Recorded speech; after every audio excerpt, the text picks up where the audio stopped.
मंजू, समझदारी से काम ले, मत मार जवान छोरी को। धब्बा तो लग ही गया है पूरे खानदान पर। क्या करूं माँ जी, मेरा तो सर फटा जा रहा है सोच सोच कर। मॉडर्न बनाने के चक्कर में मैंने इसे इतनी छूट दे दी। आप कितना मना करती थी हर चीज की, पर मैं कहाँ मानती। छोटे छोटे महंगे कपड़े, कटे हुए खुले बाल, आंखों में काजल, आईलाइनर, हर महीने पार्लर ले जाना, हाथों में महंगा फोन, हर चीज इसके मुंह से निकलने से पहले हाजिर कर देना। 16 साल की उम्र में मैंने इसे दुनिया को देखकर इसकी उम्र से ज्यादा बड़ा बना दिया।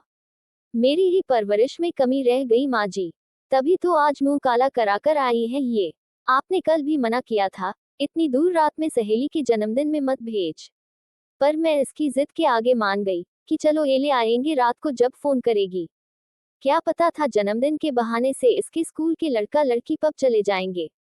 उफ, शराब पीना, पत्ते खेलना सब आता है इसे तो। मैं तो इसे बहुत सीधा समझती थी। मैं क्या करूं मान जी, या तो इसे मार दूं या खुद ही मर जाऊं। इनसे क्या बताऊंगी कि तुम जिसे अभी छोटी सी अपनी लाडो समझते हो, वो तो लड़कों की बाहों में झूमती हैं। तू इतना क्यों सोच रही है बहू, अभी इतनी देर नहीं हुई है। ये तो शुक्र मना, इसे सामने वाले राजू ने ही देखा था। भला हो उसका कि ये वही काम करता है। तुरंत बबलू को फोन ना कर तुझे किया, और तू समय से चली गई, तो सब अपनी आंखों से देख आई। मुझे अपने राजू पर पूरा भरोसा है, उसे बचपन से देखा है, बहुत सीधा है। माँ जी, अगर राजू भैया ने सबको बता दिया होगा तो, अगर बताया होता तो अब तक मोहल्ले की 10 औरतें आ जाती मिर्च मसाला लगाने। समझी?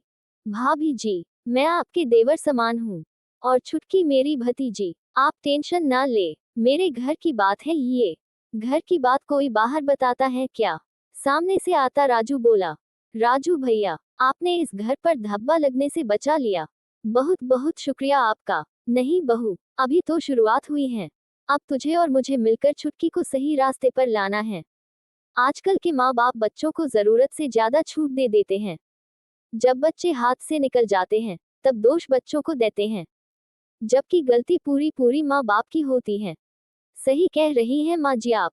माँ वो शक्ति हैं जो गलत राह पर गए अपने बच्चे को सही राह पर लाने की हिम्मत भी रखती हैं।